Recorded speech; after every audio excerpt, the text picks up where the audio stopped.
Welcome to the official podcast of the National Pickleball League, where we go inside the NPL. Welcome to Everything in the Kitchen Dink, the podcast of the National Pickleball League, where we go inside the NPL. My name is Michael Chen, and I'll be moderating this conversation along with my co-host, Rick Witsken, Jen Bone Crusher Gallwas, and David, the Professor George. Well, thank you guys for coming on. This is a very exciting week because we're ready to start the National Pickleball League Week 1 in Algonquin, Illinois, near Chicago. Yeah. And we have, right? And we have all 12 teams ready to go. All 12 teams. We're ready. From Austin, Boca, Coachella Valley, Columbus, Denver, Houston, Indianapolis, Kansas City. Yep. Oops. And I got Naples, OKC, Princeton, and Seattle. All 12 teams think they're going to win the championship this year, but only one team can win it. So what we're going to do to start is have our predictions of who we think will win the championship. And so what I'd love to go is to each of you, and you guys have the duper scores of the teams. You have the rosters of the team. You have your own bios of the teams you play on. Rick plays for Indy. David and I play for Kansas City, the Kansas City Stingers, and Jen Gallwas plays for the Austin Ignite. And so let's go to Rick first, because you're the expert at pickleball. You know all the players, most of the players, I would say. Rick, I would love to, first of all, get your assessment. Is the Indy Drivers going to win back-to-back championships in the NPL this year? Well, hello, everybody. It's great to see you all. And David knows a thing or two because he's the professor. But to answer your question, Michael, there's a bear crap in the woods. Oh, wow. Wow. He's ready to take it on. Wow. All right. There you go. That's his prediction.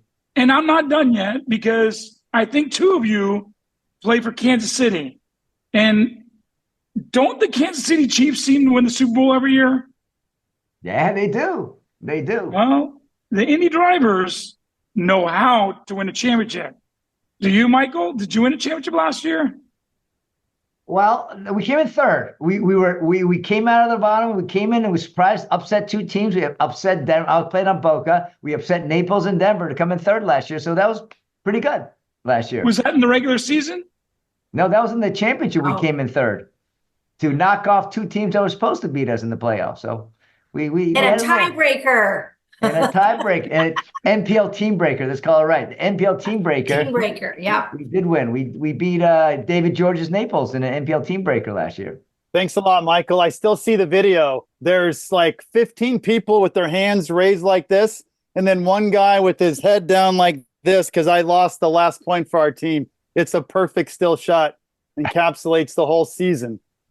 But you're on my team this year. Yeah, so, don't do that. Yeah, you said you're going to be nice to me this year because on your team, the first thing you do is introduce your buddy Rick, how he's an expert in everything. Thanks a lot. Rick, Michael said you judge players by championships, David. So I think you're going to get there, but there's only one of us that has one of those right now. No, you want to put the money on your team this year? Yeah. This is recorded, Rick. So I'm going to have to each of you give you top three. Who comes in first, second, or third? So I would like Rick. Who's coming in first, second, and third? This is being recorded. Before I answer that, I want you to know that it is worthy to mention that the regular season has chips and stakes that are a little higher than last year because the top two teams every single weekend out of the first 5 weekends will win prize money. So $10,000 total. Yeah, $10,000. Exactly. Right. So I think that things will be maybe a little differently. You don't just position yourself like Indy did, finishing third in the regular season to go to the championship in a certain way. I think that money matters. And I think players will be laying their hearts on the line every single point, every game, every match. And every point counts, every set counts when you talk about tiebreakers within those weekends, because obviously all 12 teams aren't playing each other. You're only playing 4 teams. So you got to really dominate your 4 teams the best you can. So I expect some real incredible battles towards the end of Sunday for sure. But to answer your question, in no particular order, and boy, I almost have to say that, top players draft for their teams really well. I got to give it to Boca. Mircea knows what he's doing. I talked to a player that Mircea asked for video of them leading up to the draft. Wow. Who does that? Well, Kim J does that too. That was my second team. Thank you, Michael. Glad you got me to the punch there. Kim Jade knows players. She's a volleyball coach. She's got another volleyball coach on her staff. And how big was her binder of information on all these players? Absolute insanity. And then lastly, I'd have to throw Austin into the mix, even though they were stellar last year. When you got a team like Weinbach and Sperling and Chris Cargis and our favorite Jen Gallwas, how could you lose with that team? So that would be a huge disappointment to the whole world if Austin doesn't win it all.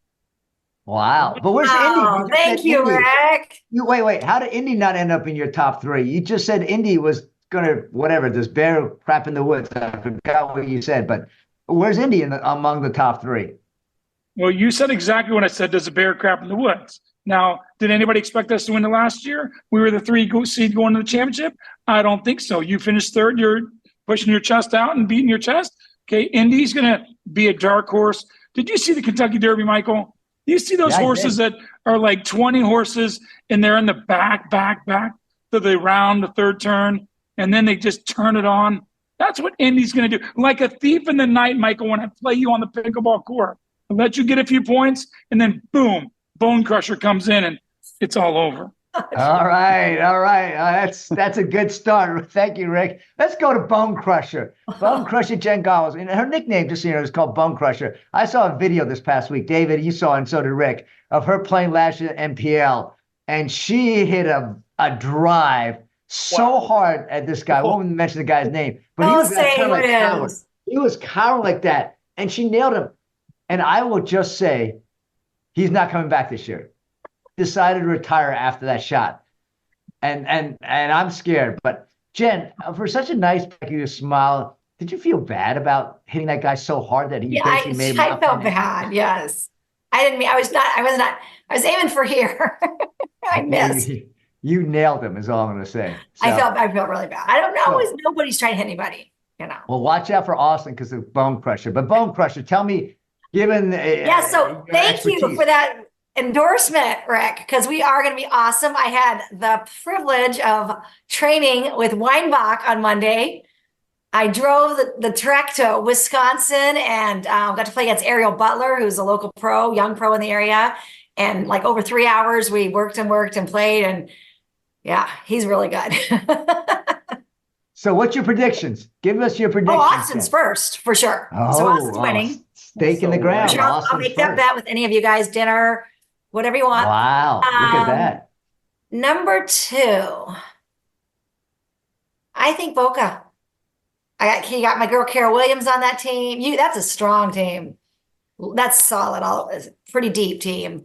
Then third, since you already said LA, because I was going to say I'm going to go Kansas City because we got my 2 buddies, Daryl and Julie. They're so excited. It's first year. You're suck up, building a new facility. And then you got Kim Kessner and Jen Dawson. And I just played with Natasha. She's good. She's fun. So anyway, I think those are going to be, all the teams are so deep and so strong, but that's great. Nice try. Total suck up.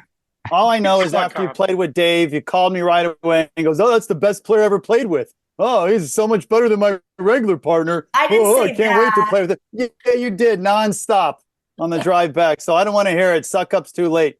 So wait a second, Dave, to be clear, she said that Dave Weinbach was the best partner she ever played with, not David George. Is that correct? Because she usually plays with you. So I didn't say that. I said you totally said that. You said worse. I was trying to be nice. No, wow. I didn't. No, literally, Weinbach's like, "Yeah, I make 95% of my drops," and you're like, "Well, that would be nice change." Wow. He said, Did you say that? You totally said that. Not quite like that. No, yes, you did. Okay. At one point, Wow. he said, listen, I didn't get a plate pod one.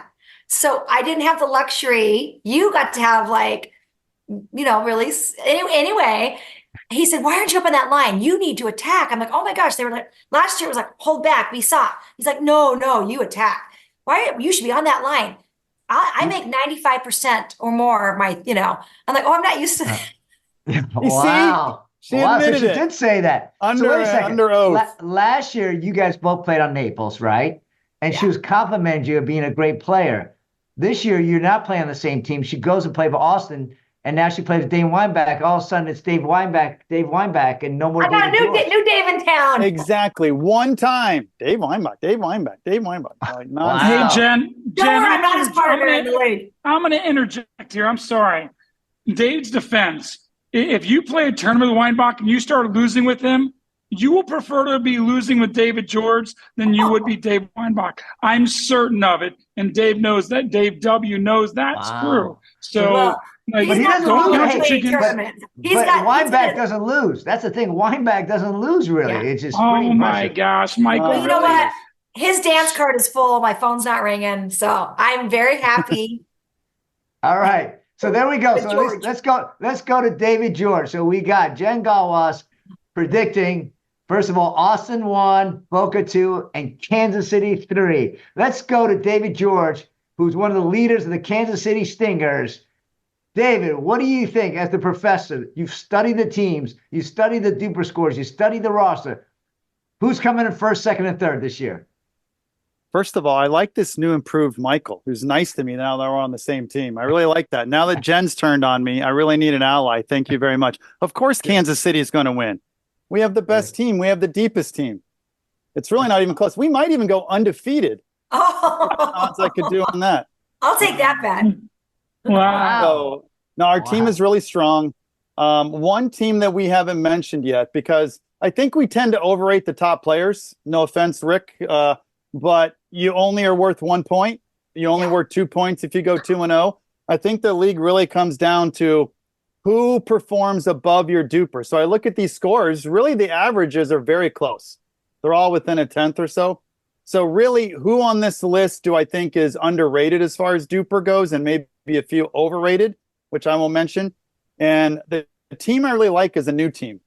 I'm beginning to know a lot of them. I don't know Chris up at the top, but I really like the Columbus Hotshots. They just don't have any weak links. They're just really solid at the bottom. Like what I think will probably be the pod 3 people, that's a really great pod 3 team. A couple combine winners. I played with Jim Brunson. You know, he's a 4.9. He's at least a 5.2 right now, and maybe even higher. So I think I really like them. I like their women a lot too, led by Bagby, coming up the U.S. Open gold medal win.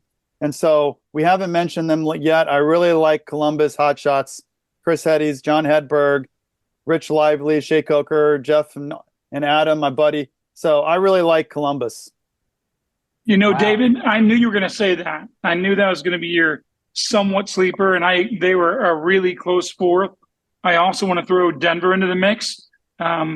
For some odd reason, I actually helped draft some of the players on the team before I got traded. But I played with some of the Denver Iconics 3 weeks ago.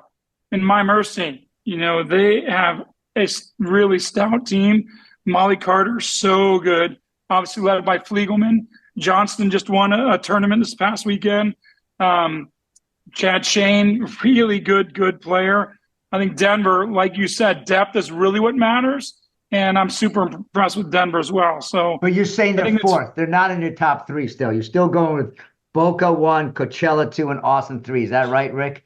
You only can I pick think 3. between Austin, Columbus, and Denver, I think it's marginal and splitting hairs. So I think tied for third are 3 teams. Okay, but number 1 is Boca. Is your number 1 Yes. team? Is that what you're saying? Yeah. And then tied for second, third, and fourth is Coachella, Austin, and Denver. Like Mike's Is what writing you're saying. down. You're I'm gonna writing Columbus. this down. Columbus, Wait. You got to give us 3. You can't be hedging bets. Rick, who's your number 1? Boca. Who's number 2? Boca. Give me one team. You got to give me one team for number 2. Coachella. Coachella. Who's 3? Give me one team. Well, Austin. Austin. Okay, so he stays with his 3. Going back to David, you got KC 1, you got Columbus Hot Shots 2. Who's your 3rd team? Well, I'm definitely not going to pick Princeton because Vinay is dead to me after passing on me in the draft, even though I really like their team, but I'm never going to tell him that. So I really like the high end players of Seattle. And I don't know some of the other players, but if the other players hold their own, their top few can compete with anyone. So I like Seattle for number 3. Wow. Okay, good. So you got KC, Columbus Hot Shots, and Seattle. And now I'm going to give you my picks because I've been studying Duper. And even though Duper isn't 100% accurate, Duper has a reflection of kind of who has drafted based on track record. And if you look at the top 3 teams, Coachella at 5.26 team average, Boca at 5.24, and Columbus at 5.24. And you guys have all mentioned those 3. So there's a correlation with who you picked and who is the top team. I'll go from 3 to first. Number 3, as much as I love Columbus and I love their owner, Jeff McKnight studies fantasy football galore. And I think he spent as much time on this draft studying the draft as anybody because he understands how to draft. And he's got a really strong team. I'll tell you what, he's got the tallest team for sure. Have you seen the height on their team? They're so tall. Like 6'6" and above, like everybody's like they're giants. Like, how do you think to those guys? So I think they'll be in the running. But as a first-year team, I'm going to pass on them. They might not be there. And I'm going to pass on KC, too. You know why I pass on KC? I want to lower the expectations and exceed them, David.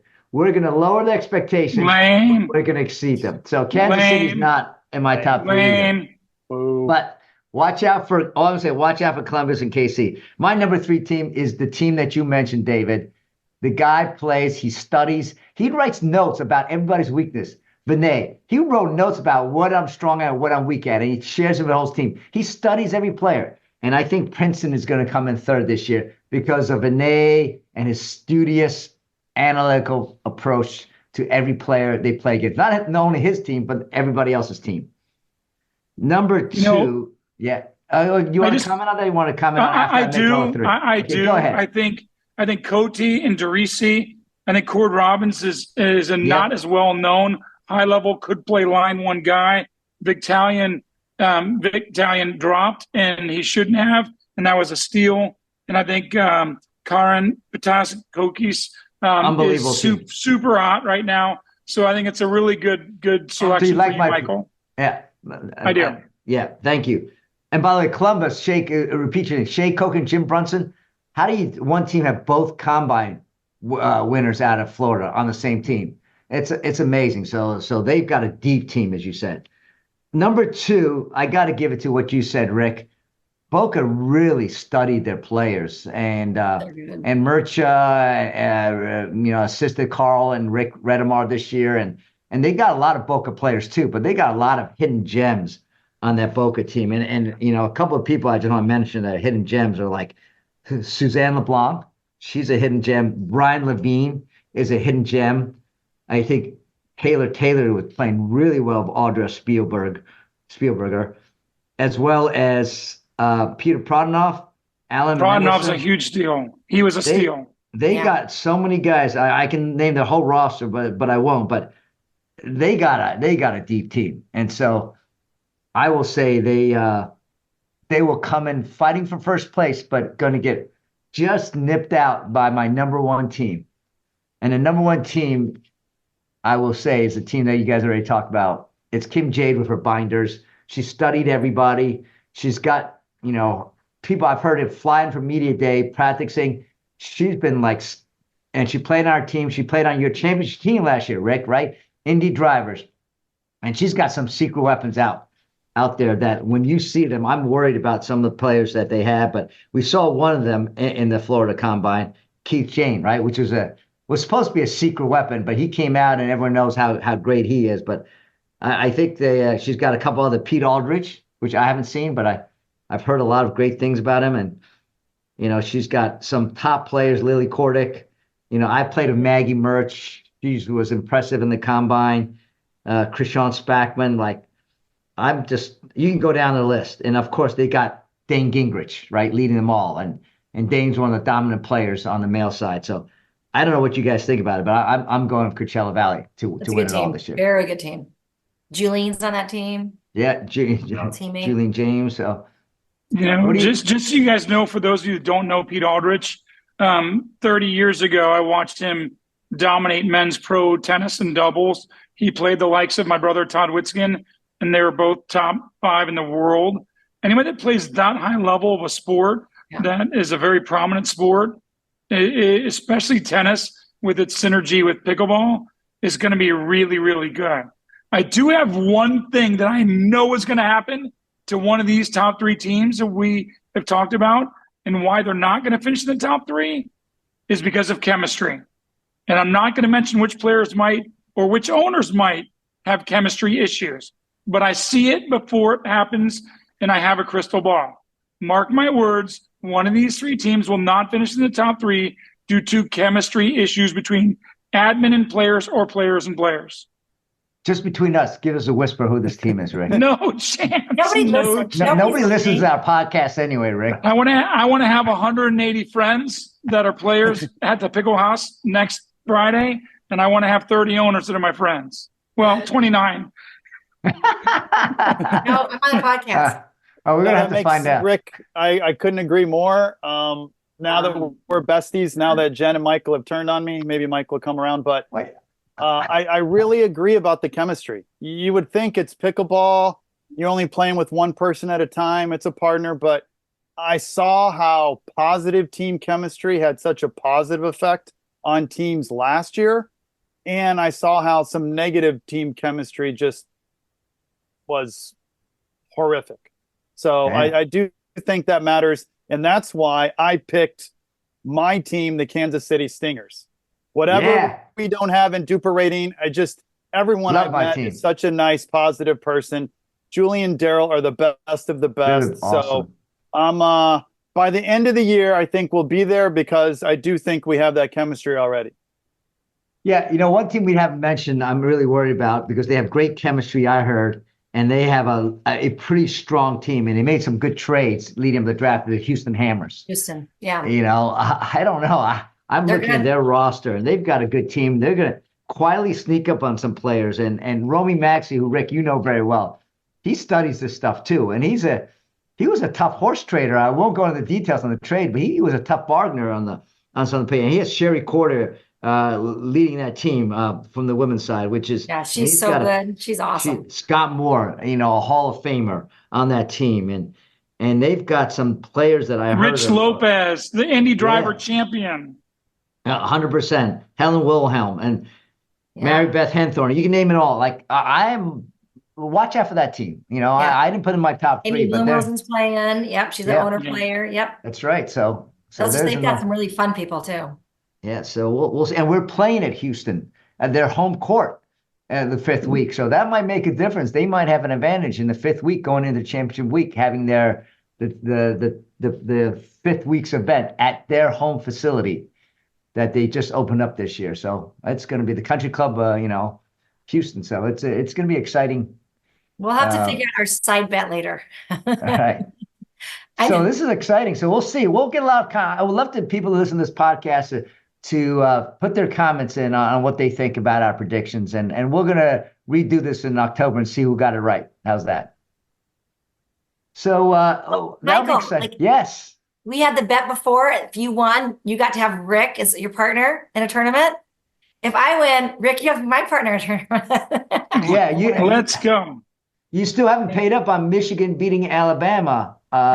You're supposed to play with me in a term this year. It's only May, but there's 7 months, right?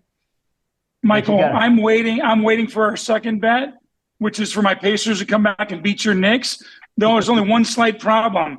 You are physically paying off all the refs living in Connecticut. You send them the payments to New York. It's a travesty what's going on in that series. 49 calls were wrong in the last game. I guess who's going to that game tomorrow night? After I go and play Cincinnati, where I almost died playing David George last year, I'm playing singles. I'm driving straight to that game, and me and my brother are the biggest Pacer fans, and we will make sure those refs behave accordingly tomorrow night. And then when I win that bet and the Pacers come back and win the series, then you got to pay me to play with you. I will pay you to play with me. I will, Rick. And so you got that deal. You heard it here, right? I'll pay him to play with me. And by the way, David, let's practice together. I may pay you, but I got to see how good you are as a partner first. I guess know I'll Rick's a good partner. I'll stick with George. The price is right. Yeah. Oh, wow. Hey, Hey, nice try. Michael, we'll consult Scott Moore and Dave Weinbach on how you structure those pay-for-play relationships. That sounds good. Nice try, Jen. We've been on the podcast for just a few minutes. You've already dumped me for Weinbach and Rick, and I'm right here, right in front of you. So, David, I want to hear who you want to play with, right? You know, who's your like guy that in the National Pickleball League that you would want to play with that you haven't had a chance to play with yet? Well, obviously Rick is my first choice, but everyone's fighting over him. I'm just going to have like seconds and thirds from everyone else.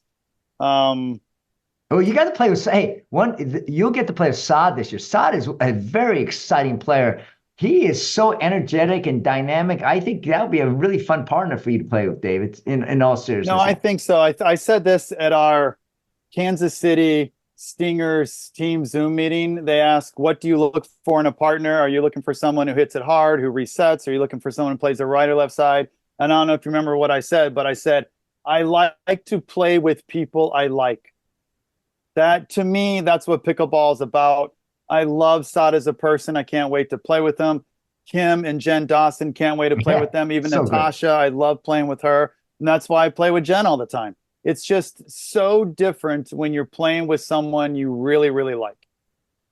That's right. That's the key about this league, right? Is you want chemistry. We all have a good time. We all want to win on the court, but afterwards we have a community dinner on Friday night. We grab drinks afterwards, and everyone's part of the family, whether or not they play on the same team. And that's what's so great about this is, Jen, even after you crush these people, they come and give you a hug afterwards, say, thank you for beating my chest up with these wiffle balls, but we still enjoy playing against you. And well, that's honestly, so awesome. I mean, we all had success. We all played sports at a high level when we were younger, and to be in your 50s competing again, I'm heading into empty nest next year, to have something that you're training for, look forward to, and then all these friends. It's like just an absolute gift. So yes, it's fun to win. We're all competitive, but it's just so fun. And as Rick said, thank you. It's more fun to lose with David George. That's true. That's absolutely true. And, you know, you guys have Kim Kessner on your team, and she's a riot. She's super fun. I know. Michael, I want her on my team. Michael, I want to see you win with Kim Kessner and then see how you guys do the celebration after you win on match point. Hey, if I get lucky to play with Kim Kessner, usually I'm playing line 2 or 3. She's a line 1 player generally, and I'll be lucky to get on the same court with her or Jen Dawson. I played with last year. She's amazing. I didn't play with her, but I practiced and trained with her. She's an amazing player. So I'm envious of David George's position, being able to play with Saad and Jen and Kim. But I have a lot of other exciting players. Natasha, I would love to play with. I love playing with lefties. Daryl, Stan Perry, her lefties. And then a couple of people in Naples I play with, Stacey McKay and Reed Newhall. I'm excited about them. So I'm excited about my team this year. I missed my team from last year in Boca, but they'll still be my friends from last year. So it's a beginning of a new season. And by the way, shout out again to Chicken and Pickle for the first season. We played all our matches at Chicken Pickle last year. We had our combine Chicken and Pickle this year because of the number of indoor courts we need. We can't play in Chicken Pickle, but they'll always be there with us as one of our true partners. We had our combine and Chicken Pickle this year in Dallas. But we're at a new place that first week, and we're at the Pickle House in Algonquin, Illinois. And I think, Jen, you and David have been there, and you want to give us a quick preview. What do you think about the Pickle House?